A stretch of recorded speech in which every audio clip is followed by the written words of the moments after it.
Llegué acá a finales de 1999, tengo alrededor de 8 años de estar aquí en Barcelona.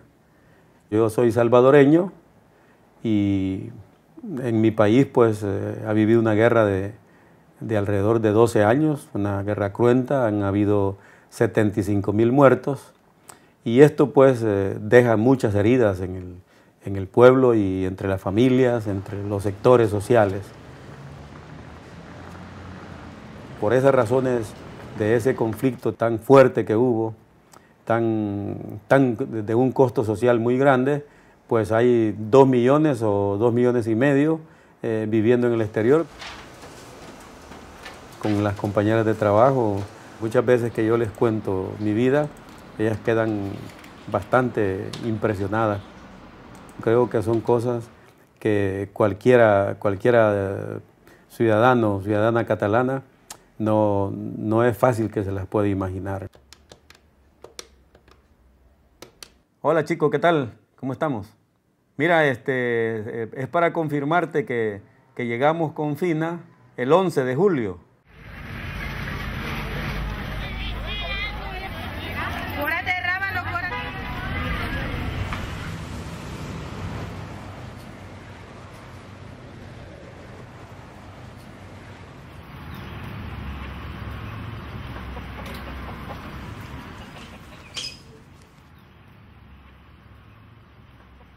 Soy Evelyn Romero, originaria del departamento de Morazán en Villa Rosario.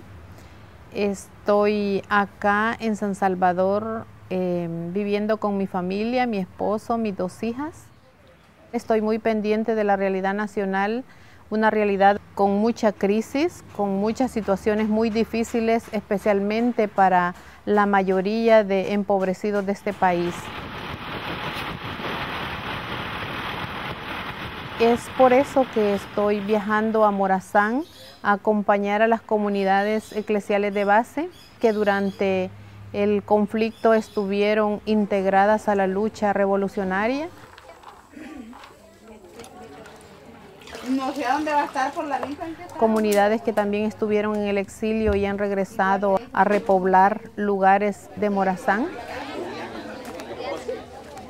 Con la canasta que se va por las nubes, ya no alcanzamos a comprar lo necesario. Por eso vamos todos a organizarnos y el 2009 veremos los resultados. Villa Rosario es un pueblito que queda en el departamento de Morazán. Estamos fronterizos casi con Honduras. Yo recuerdo desde pequeño que el tipo de familias que habían y las condiciones en las que vivía la familia eran de pobreza y de extrema miseria. Los productos que se exportaban a nivel internacional era el café, la caña de azúcar y el algodón. Entonces los campesinos, al no encontrar trabajos allá en nuestras zonas rurales, salían a las haciendas de los terratenientes a buscar trabajo en las cortas de café, de algodón o de caña de azúcar. Y las condiciones en las que se vivía en esas haciendas eran condiciones muy pésimas, los salarios de hambre, el tipo de alimentación era meramente tortilla con frijol, y las condiciones en las que dormían eran en el suelo. Cuando iban a cortar café, les robaban lo que ellos hacían, entonces le pagaban la mitad y la mitad se la dejaban, pues. Y además que mucha gente se moría en esos cafetales porque pasaban los aviones regando veneno para los siembros en ese medio, porque mi suegro ahí murió en esa hacienda de la carrera que le dicen, porque él andaba ganando ahí sus centavitos. Todo era prohibido, solo ellos mandaban o que hallaban alguna cosa prohibida y aunque no tuviera aquello, siempre lo llevaban a pagar su multa. En ese entonces como que todo era paz. Esa es la paz que los sistemas nos han hecho creer que es la paz. Desde el punto de vista religioso se nos enseñaba que esa realidad era voluntad de Dios. Cuando mi padre murió, pues la situación económica de mi familia quedó bastante afectada. Me formé por preocupaciones de mi madre en algunas de las escuelas correccionales de El Salvador.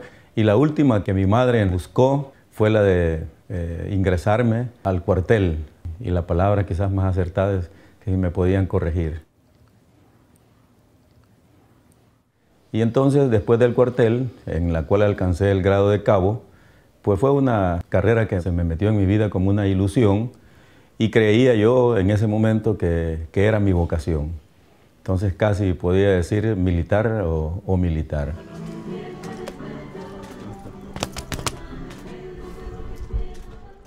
Yo siempre le he dicho que fui militar por necesidad, ¿verdad? No por vocación. No había de otra, pues, ¿verdad? Así no me quedaba otra opción. La pobreza era bastante grande en mi familia y yo, pues, aunque tuviera aspiraciones de ser otra, de seguir otro camino, como el caso, por ejemplo, que siempre aspiré a ser médico, no lo podía hacer.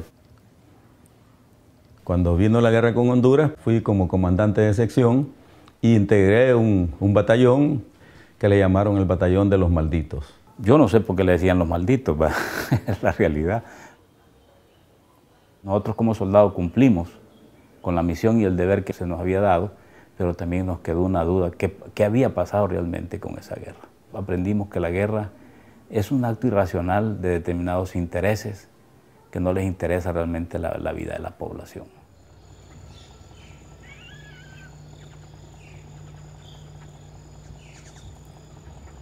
En los años 70, en la década de los 70, aparece pues Miguel Ventura allá a la zona norte de Morazán.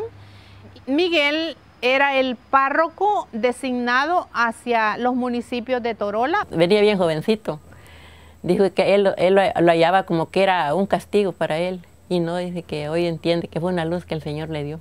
La mentalidad del obispo es que allí estaría yo aislado, lejos de los grupos progresistas, y de esa manera pues él podría neutralizar mi manera de pensar. Entonces Miguel se interna en las comunidades, va viendo su realidad y va con esa concepción de la teología de la liberación. Vamos construyendo comunidad sólida, es lo que estamos evaluando, ¿verdad? Y hay fortalezas y debilidades. En cada caserío o cantón había que promocionar líderes para que ellos realizaran la evangelización en su respectivo lugar. Mi compromiso iba a consistir en desarrollar una escuela en la sede parroquial para formación de estos líderes. Muy bien. ¿Cómo no? Entonces Chong nos rescata un elemento ahí. Dice que una de las cosas que están logrando es que la gente participe más. Las comunidades eclesiales de base comienzan a levantar la conciencia del pueblo a través de los líderes. Los líderes son los pilares fundamentales de la formación de una conciencia nueva. Poquito a poco había que trabajar mucho para convencer a las personas que sí había necesidad de organizarse. Las comunidades vamos tomando conciencia de que realmente lo que vivíamos, de toda esa pobreza, de toda esa pasividad, de toda esa resignación, no es voluntad de Dios, sino voluntad de unos pocos que están aplastando al pueblo. Uno sin reunirse, sin oír alguna palabra de esperanza, es como que se priva, pero si media vez con una lucita es como que uno va pensando distinto y va entendiendo qué puede hacer. Los campesinos dejaron de verse como esclavos y empezaron a verse como seres con dignidad. Dejaron de ver que el principio fundamental proclamado por el capitalismo era la propiedad privada y comenzaron a vivir otro valor que era la comunidad. Antes de la represión se tuvieron experiencias muy bonitas como la experiencia colectiva. Sembrábamos el maicillo, se cortaban juntos, después repartía cada quien su poquito, el maíz. Se limpiaban las milpas entre juntos, al terminar uno iban del otro. El patrón cercano que tenían, que siempre los estaba explotando, Ya no le llegaban esos trabajadores porque estos campesinos se habían organizado. También el patrón empezó a señalar y a decir, eso que están viviendo ahí es comunismo, y se empezó a regar la bulla de que esas experiencias colectivas de trabajo, de la búsqueda del bien común, eso ya olía a comunismo. No podíamos estar los reunidos así en grupitos como hoy, o trabajar juntos. Eran comunistas, pues. Y nosotros en el 75 hicimos una milpa entre 11 compañeros, por eso éramos perseguidos. Pero ellos no sabían que estábamos en una organización naciente en Morazán. Un delito solamente porque los organizamos. No les gustaba que el pueblo se organizara. Ser señalados como experiencias comunistas, ellos también ya veían venir la represión encima. El primer cuartel donde yo estoy es la tercera brigada. Estaba la situación política de El Salvador bastante complicada. Los partidos de oposición iban ganando ventaja y nos dijeron meses antes de que estos partidos representaban la lucha por el comunismo y que eso no podía ser en el país, y entonces a los militares nos dieron un departamento a cada uno con un jeep oficial del cuartel, pero no solo participábamos en política, sino que estábamos haciendo una política electoral. Llegó el momento de las elecciones y el PCN pierde las elecciones. Enviaron coroneles a todos los cuarteles del país dando las mismas órdenes, que ese resultado no podía ser. Y entonces con el mayor Dawison coordinamos un plan. A 2 cuadras de la Gobernación Política Departamental de San Miguel se fingió un choque de 2 autos y gente del mismo cuartel y el mayor Dawison tiraron unos disparos al aire. Y entonces toda la gente, pero no se quedó ninguna, los que estaban cuidando la Gobernación Política Departamental de San Miguel salieron hacia ver el problema y dejaron abandonado su puesto. En ese momento yo tenía las llaves y entramos. Ese fraude fue tan visible que gente de derecha nos quitamos de esa venda.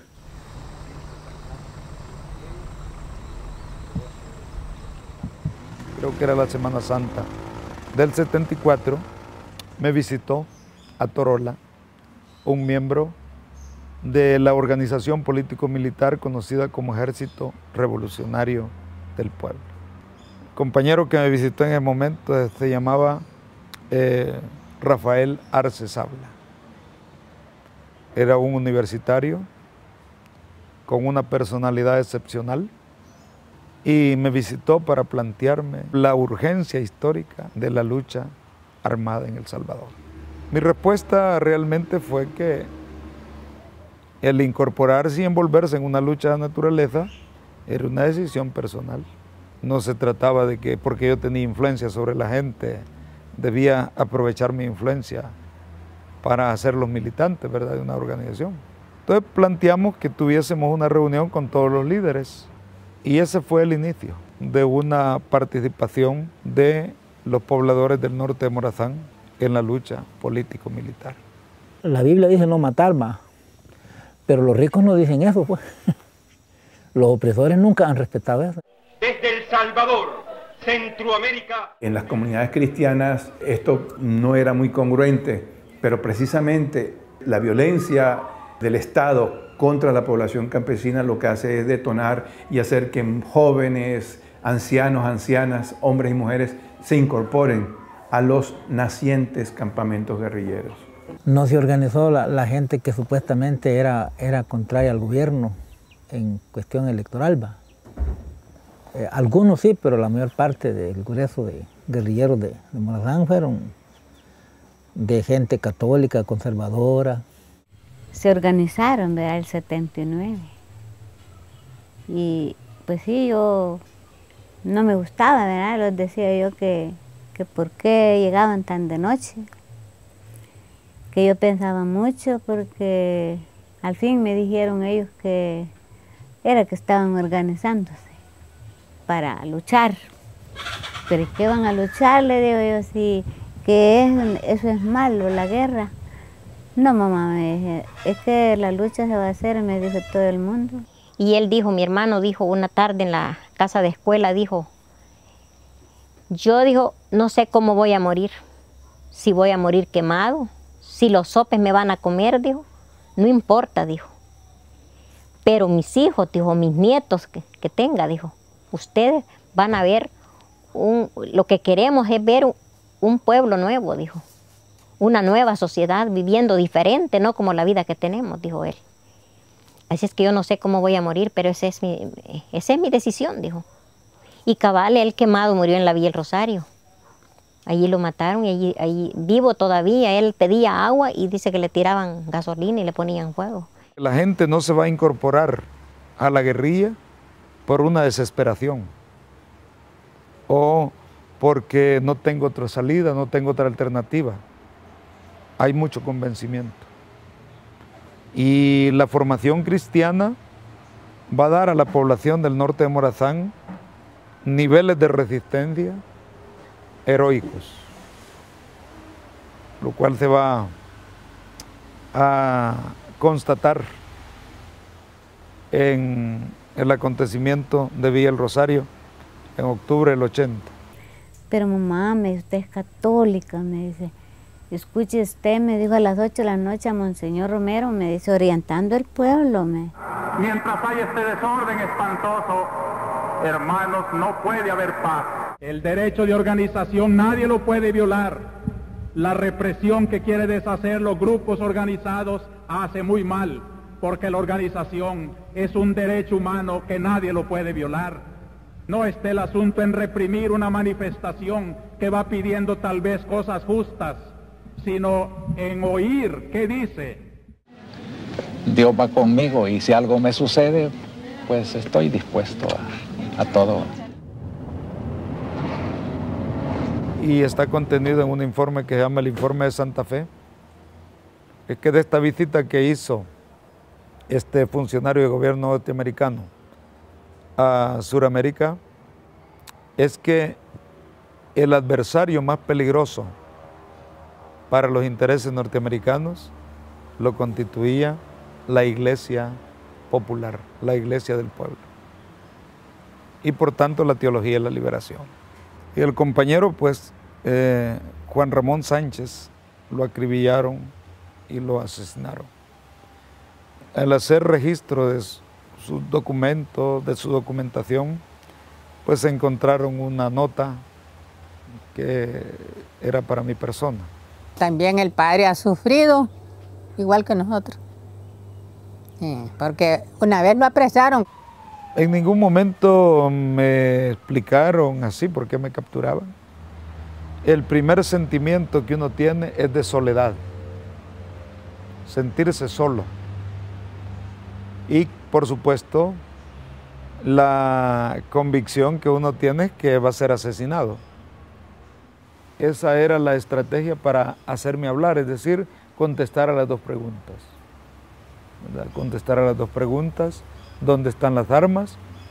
¿Y quiénes son los que contigo trabajan? Darles un listado. Pasaron así unos, voy a decir, un tiempo haciendo las torturas, levantándome, bajándome, para que el dolor fuera cada vez más intenso. Entonces, Monseñor Romero, tuve conocimiento que él sí intervino e hizo los contactos pertinentes para hablar con los mandos altos de la Fuerza Armada pidiendo mi liberación. Ese punto es bien determinante. Y 2 días o 3 días después, todas las comunidades se concentraron en Ocicala para hacer una marcha exigiendo mi libertad. Que lo entregaran, decían los hombres. ¿Qué buscan aquí?, decía la Fuerza Armada. Aquí la ausencia de Miguel Ventura, que aquí estaba y por qué no está. En un lugar que nunca había habido expresiones reivindicativas públicas, ¿verdad?, se realiza la primera marcha, pero era también la presencia de un pueblo. Y eso hizo caer en la cuenta al ejército que efectivamente al norte de Morazán había organización. Y de ahí se desata ya una represión y persecución, ¿no? La cuestión es que empezaron con una represión, primeramente es que los catequistas los vamos a matar, y sin saber lo que éramos, ¿me entiendes? Y nosotros en ese tiempo no habíamos tocado a un guardia, pues. Yo asisto a la Escuela de las Américas, que estaba ubicada en el Canal de Panamá, y es donde los Estados Unidos hace que los oficiales se imprenden de su doctrina militar, formando las unidades que en cualquier parte se enfrenten pues, a las unidades guerrilleras que puedan surgir en los ejércitos revolucionarios en América Latina.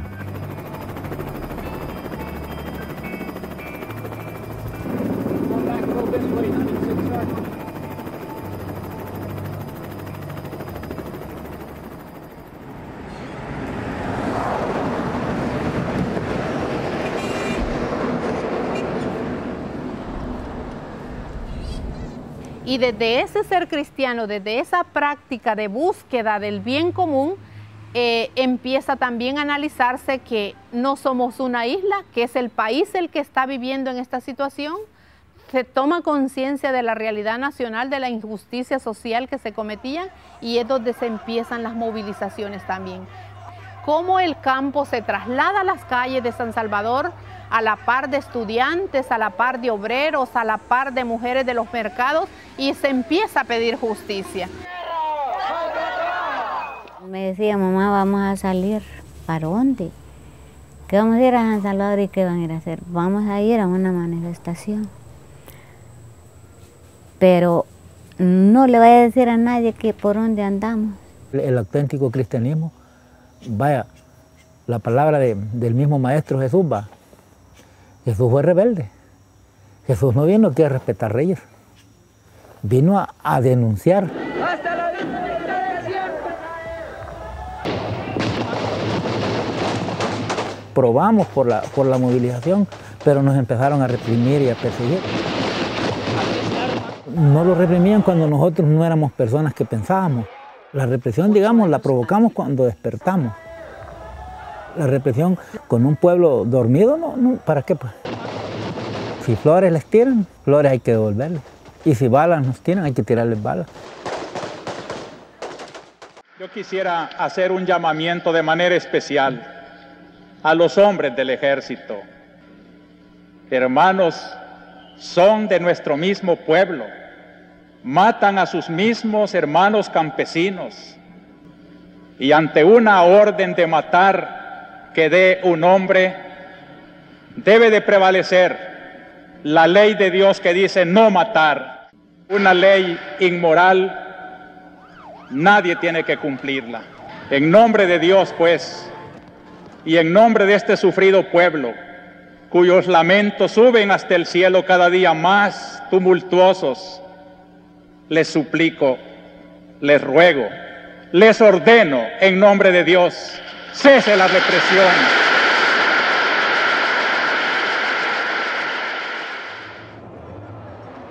Un día después de esta homilía es asesinado.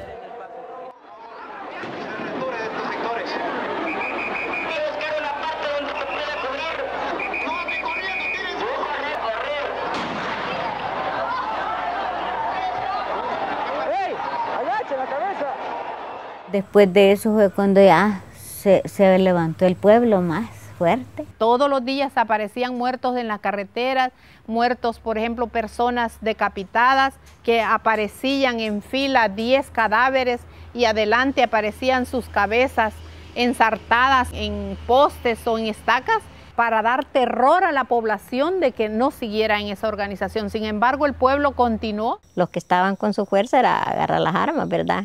Y demás del pueblo era estar apoyando también. Los muchachos o hombres que estuvieran de buena fortaleza no se podían dejar también, pues ya tanto y tanto que los andaban persiguiendo.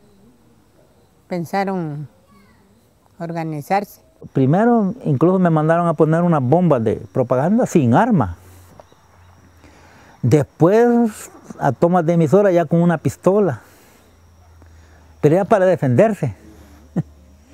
Luego, los sabotajes a comandancia ya armados, con pequeñas pistolas. Teníamos que estar unidos, esa era la organización, estar unidos y defenderlos unos a los otros. En las montañas estaba un contingente social dispuesto a continuar esa lucha por la democratización del país y por el fin de una historia de 60 años de autoritarismo en El Salvador.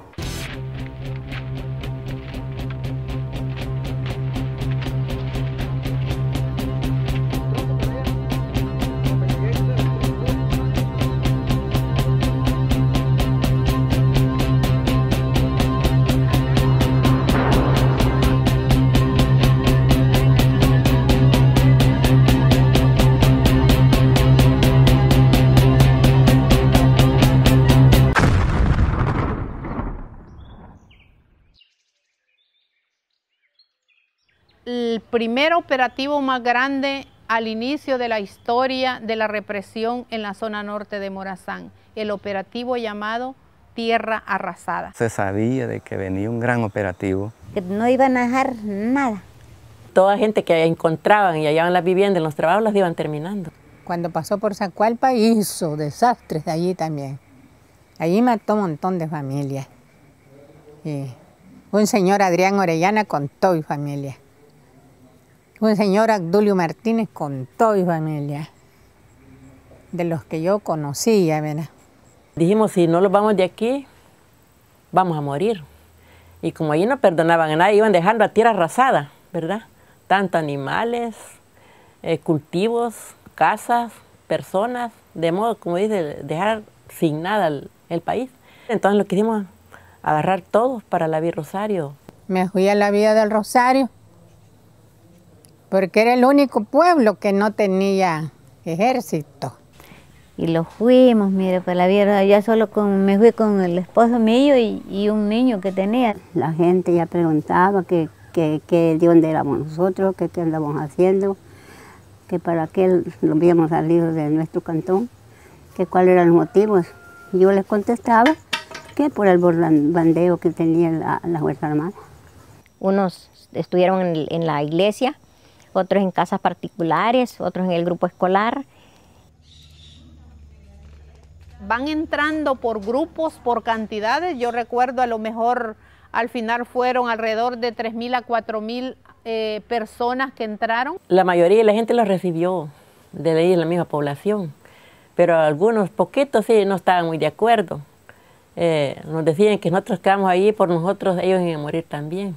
Luego llegaron los guerrilleros una tarde y nos explicaron de que no nos moviéramos de allí, pues que allí nos mantuviéramos porque en los cantones estaban llenos de soldados.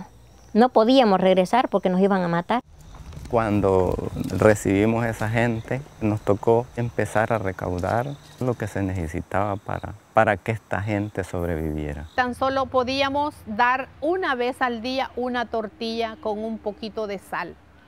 Pero cuando eso avanzaba cada día y nosotros siempre íbamos a pedir maíz, la gente decía, pero esto ya se nos está terminando.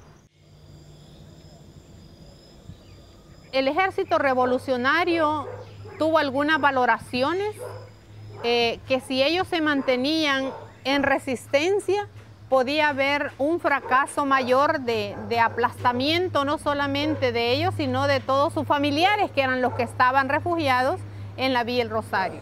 Entonces toman la decisión esa noche de retirarse y así no había justificación para hacer ninguna masacre. Nos fuimos retirando y rompimos el cerco aquí, cerca del Torola. Sabían que iban a morir si se quedaban ahí. Y los que no salieron cabalmente allí porque algunos eran bien enfermos. Cuando yo me pasé íbamos como 8 armados nomás, pasamos como 200.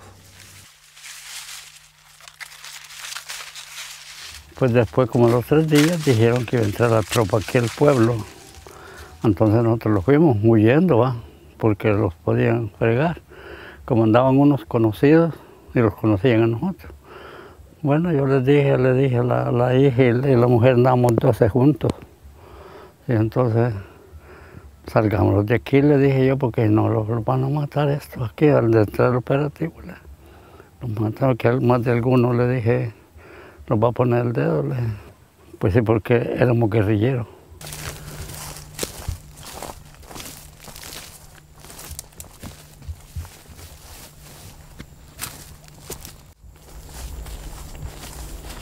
La organización guerrillera en esta zona era el ERP, el Ejército Revolucionario del Pueblo. El operativo se inicia en los últimos días de septiembre de 1980 y tenía el objetivo de destruir toda esta organización, incluyendo pues toda esa base de organización de la guerrilla que era la población. Era como una zona sitiada, podríamos decir, en donde las fuerzas iban a penetrar de norte a sur, es decir, para empujar a todo lo que hubiera allí hacia un pueblo que llamaba Villa El Rosario. Iban varias unidades en esa ruta, la de Mena era la que iba en dirección al pueblo, pero donde iba, por ejemplo, por decir así, Medina Garay, y en donde iban otros, Era una devastación la que iban haciendo de los bienes de la población, quemándole ranchos, matándole los animales. Ahí se me ordena a mí lanzar un ataque sobre la villa. Por la noche de ese día anterior al ataque, en este río iban pasando dos niños.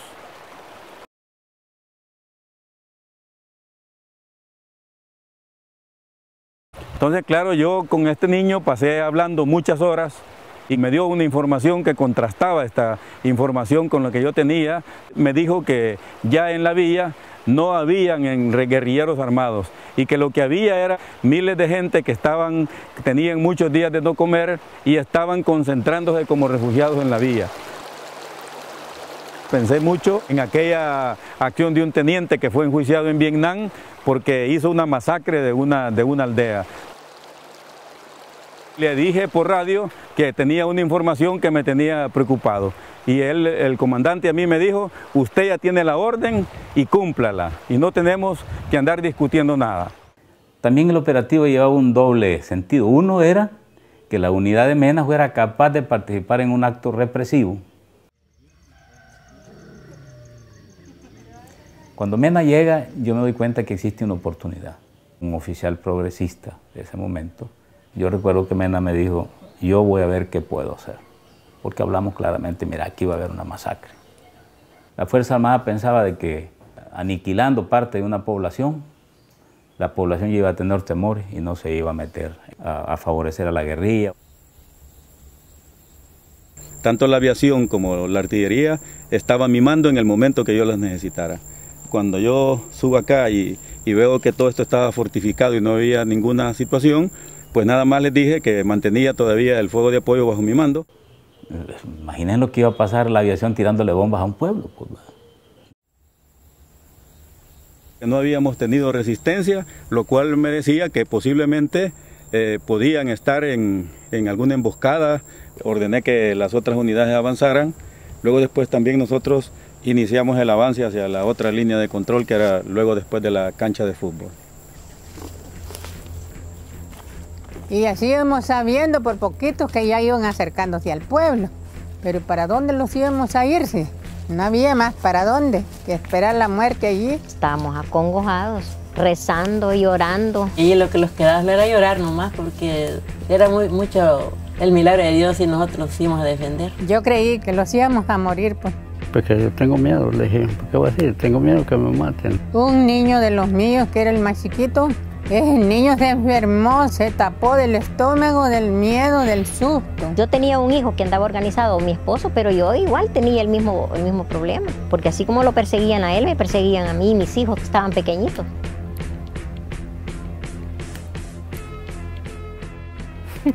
Hola, ¿qué tal? Hola. ¿Cómo estás? Mucho gusto, hace 28 años por acá. Volvemos a estar por aquí dándonos un abrazo y ahora muy fuerte. Bienvenido a este pueblo muy histórico. Sí, para que vale mí, la pena recordar esta historia tan llena de dolor, pero también tan llena de esperanza. Cuando dijo toda la gente, vienen los soldados, pero la gente lloraba y aquel gran barbaridad de soldados como que eran hormigas, se veían entrar por todas las calles. Nos formaron una línea de mujeres, una de hombres, y ellos, el ejército tenía un libro donde estaban viendo ellos un listado que ellos tenían y estaban apartando gente. Y el que andaba en los documentos y andaba en la lista por el apellido los conocía, ahí nomás los mataban, los tiraban a una zanjuela. Un compadre, sí, yo vi cuando a él lo apartaron, que era de mi cantón. Cuando le dijeron, ¿cómo te llamas? Manuel de Jesús Hernández. En la casa de él era campamento de los guerrilleros. Este se queda, dijeron, y lo apartaron. Y él esa noche lo mataron. Los que el día de hoy que estaban buenos, iban a enterrar a los que habían matado el día anterior.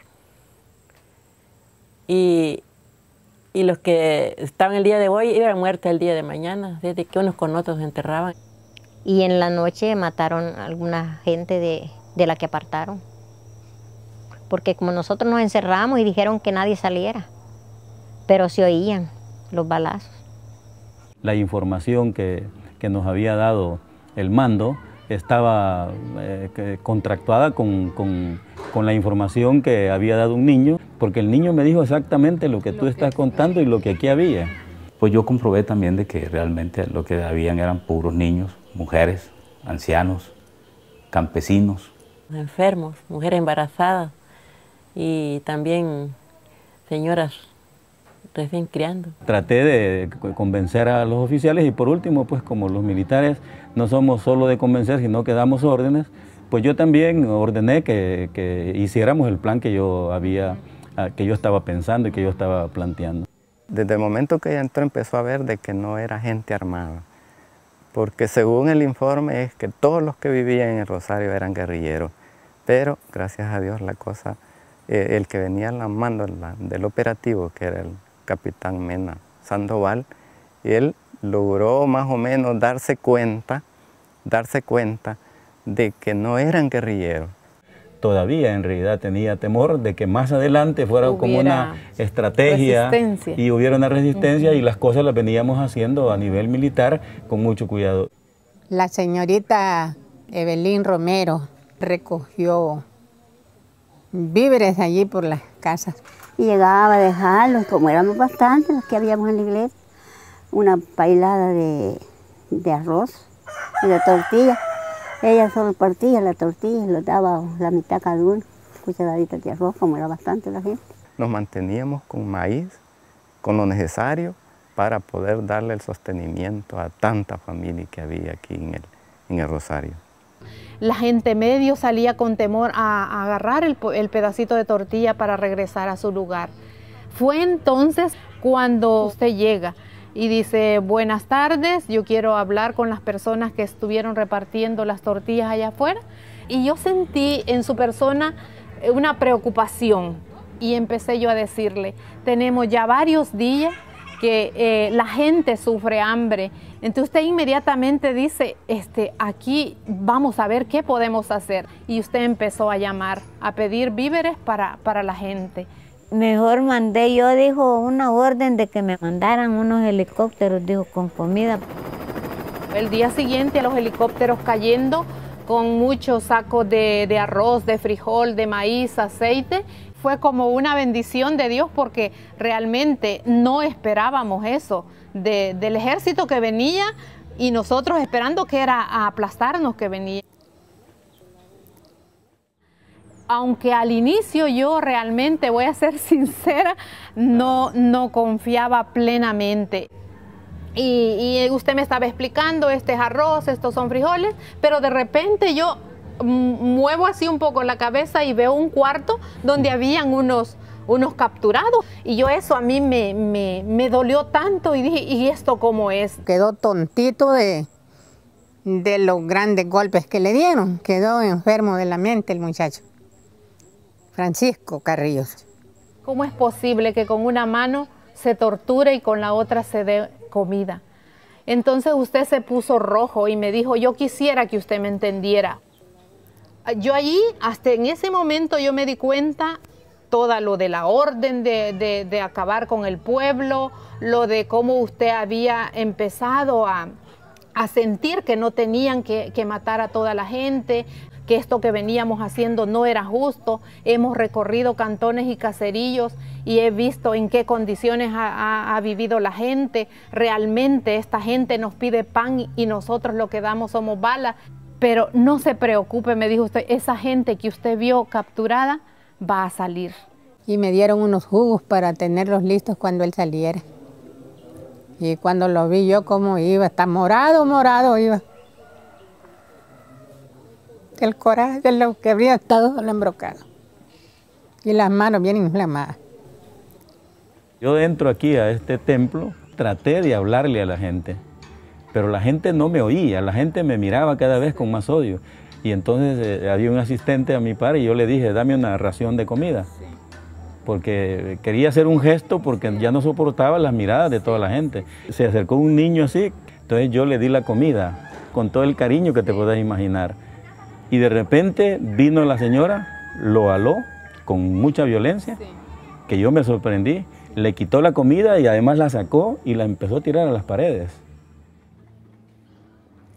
Y donde sí realmente tuve la plena confianza fue cuando en un momento que ya estábamos más calmados, creo yo a los 3, 4 días, y le digo yo, cualquier persona con esta situación que se está dando haría lo mismo que nosotros estamos haciendo.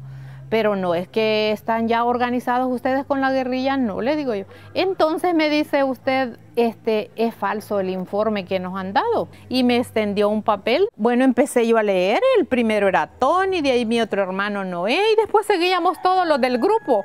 A mí me dio ganas de sonreírme porque realmente ese gesto de entregarme el papel donde estaban los anotados para mí, fue algo de mucha confianza. Fue un gesto que me dijo, ese hombre está bien, ese hombre defiende la vida. Y no hizo la masacre que llevaban en el pliego de peticiones.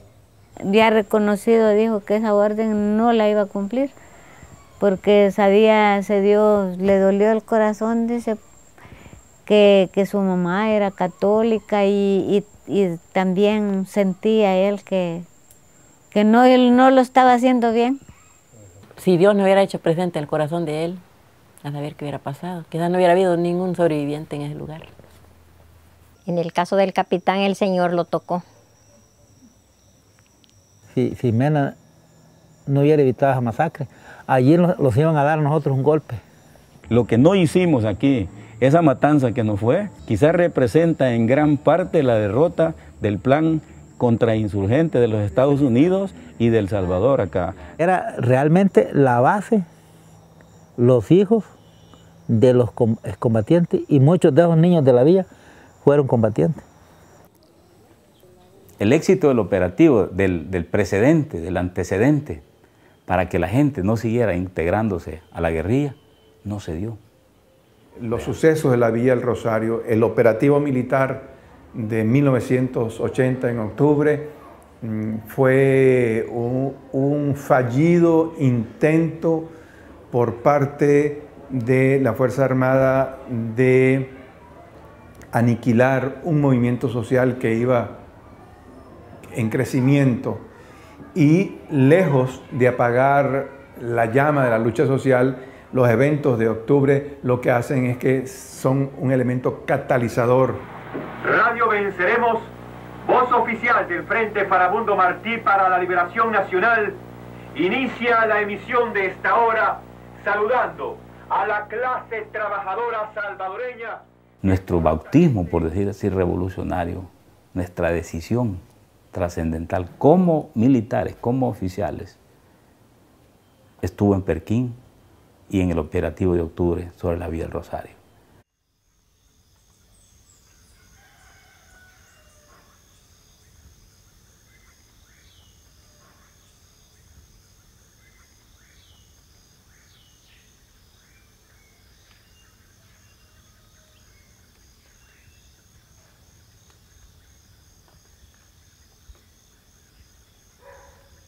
En una sociedad que quedó tan fragmentada por la violencia, por el enfrentamiento de 11 años de guerra civil, nos parece imposible refundar la nación, nos parece imposible imaginarnos qué tipo de país, qué tipo de sociedad más justa y equitativa queremos, si no es mirando hacia el pasado para construir el futuro. Sin memoria histórica, los caminos del futuro son inciertos. Por esta tierra del hambre, yo vi pasar a un viajero, humilde, manso y sincero, valientemente profeta, que se enfrentó a los tiranos para acusarles el crimen de asesinar a su hermano, para defender a los ricos. Quiero comenzar diciendo que la década de los 70 fue una década de luz. Y qué bonito fue tomar conciencia a través de eso que tan arraigado tenemos los salvadoreños y especialmente las áreas campesinas y rurales como es la fe. ¿Qué pasaría si el pueblo no hubiera estado organizado? Quizás ninguno de nosotros estuviéramos acá. Por eso le damos gracias a Dios a aquellos que tuvieron la gran valentía. Nuestros hermanos que dieron la vida, no creemos pues que no están muertos, sino que están vivos, también aquí en medio de nuestro pueblo salvadoreño, porque ellos murieron por ver un país libre. No lucharon por un día, lucharon por años, y lo más grande, que ahora siguen, ¿verdad?, luchando, generando esperanza para derrotar aquello que se opone a la dignidad de todo ser humano. Gracias, hermanas. Nos han llenado sus palabras de ánimo y, como decía Monseñor Romero, con un pueblo como este no cuesta ser buen pastor, decía él. Lo primero que quiero decir es que me siento emocionalmente muy tocado por esta realidad. Una de las cosas que he vivido en mi vida, y una pregunta que siempre me hacen, es cómo un militar se transforma en guerrillero. Quizás inicialmente fui un militar que creí que iba a servir a mi pueblo con el uniforme. Se movieron muchas cosas y también se movió la vida. Porque de lo contrario no estaríamos aquí dialogando la historia y dándonos la posibilidad. Fíjense que hasta eso se movió la historia, porque quizás seríamos una historia de muertos, pero somos una historia de vivos.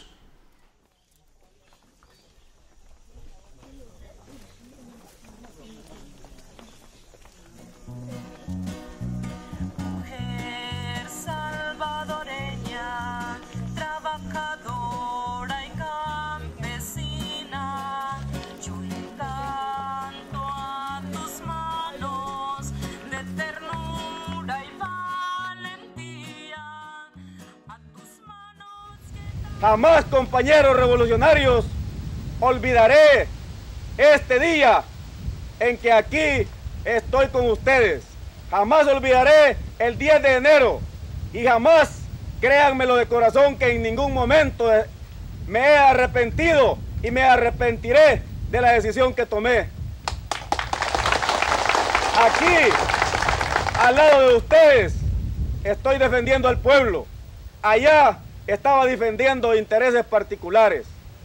Me siento orgulloso de pertenecer a un grupo de compañeros que llevarán la liberación definitiva del país. ¡Patria libre! ¡Sí! ¡Muerte al imperialismo! ¡Sí! Muchas gracias.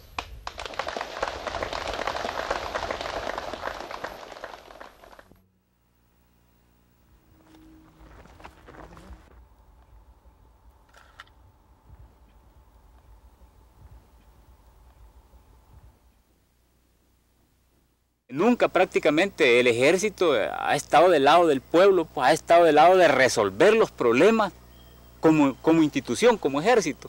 Siempre se ligó o a los intereses de la oligarquía y luego da un salto a defender los intereses del imperialismo norteamericano. Los que participamos desde el otro lado de la Fuerza Armada, en aquel tiempo, como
Y que podamos vivir en paz con dignidad, como lo cantan los torogoces de Morazán.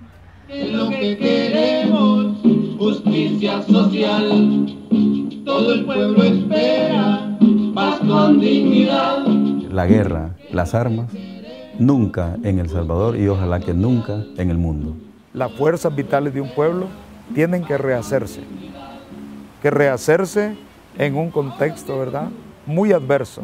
Que todos los cantones y todas las comunidades campesinas del país dejen de ser los sectores más excluidos y más olvidados de la patria.